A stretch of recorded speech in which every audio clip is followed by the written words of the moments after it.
বন্ধুরা, অনেক দিন পরে একটা রেসিপি নিয়ে চলে এলাম। তোমরা সবাই দেখতে থাকো। আজকে আমি ইউজ করব সাদা তেল। এই সাদা তেলে আলুগুলি ভেজে নেব। হালকা হলুদ দিয়ে আলুটা ভেজে নেব। আলুটা ভাজা হোক, আমি মশলাটা গুছিয়ে নেব। মশলা দেব রসুন, আদা কুচি আর লঙ্কা। আলুটা লাল লাল করে ভাজা হয়ে গেছে, এবারে তুলে নেব। আলুটা তুলে নিয়েছি, এবারে ডিম ভেজে নেব। ডিমগুলি লাল লাল করে ভেজে নেব। ডিমগুলি তুলে নিচ্ছি এক এক করে। এবার চিংড়িটা দিয়ে দেব। চিংড়িটা ভালো করে ভেজে নেব। এবার চিংড়িটা তুলে নেব। এই তেলের মধ্যে আবার তেল দিয়ে দিলাম। গোটা মশলা ফোড়ন দিয়ে দিলাম। তেজপাতা দিয়ে দিলাম। পেঁয়াজ দিয়ে দিলাম।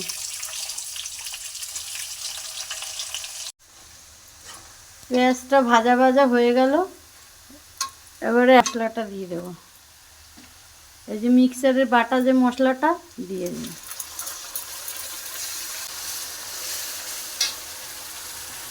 এতে তো হলুদ, জিরের গুঁড়ো, কাশ্মীরি লঙ্কার গুঁড়ো আর স্বাদ মতো নুন দিয়ে দিই। হালকা করে অল্প জল দিয়ে দিলাম।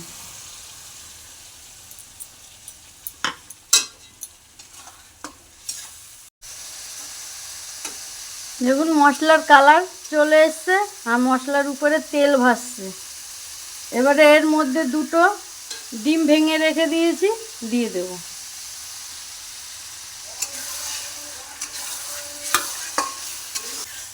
এবার ডিমটা এর সঙ্গে দিয়ে ভালো করে কষিয়ে নেব, যাতে ডিমের কাঁচা গন্ধ না বেরোয়। ডিমের কাঁচা গন্ধ যাতে না আসে, তাই গরম মশলার গুঁড়ো কিছুটা দিয়ে দেব। মশলাটা কষানো হয়ে গেছে। আর যে চিংড়ি মাছটা ভেজে রেখেছি আর আলুটা ভেজে রেখেছি, এখন দিয়ে দেব।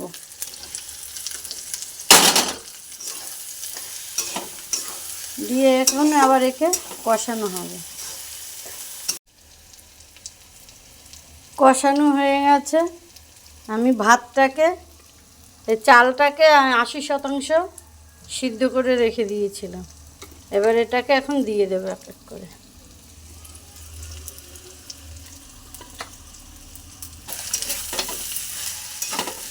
এখন দিয়ে দেব ঘি।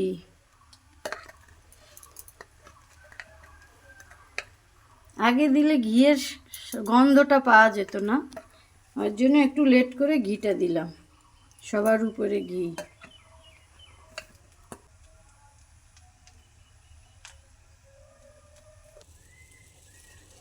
ভালো করে নেড়ে চেড়ে মিশিয়ে দিলাম। এবার ভেজে রাখা ডিমগুলি দিয়ে দেব।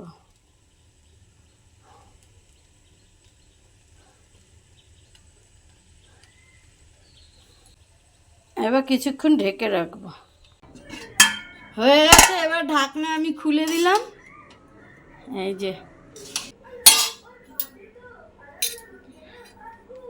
এটা খেয়ে দেখ কেমন লাগছে, বলবি।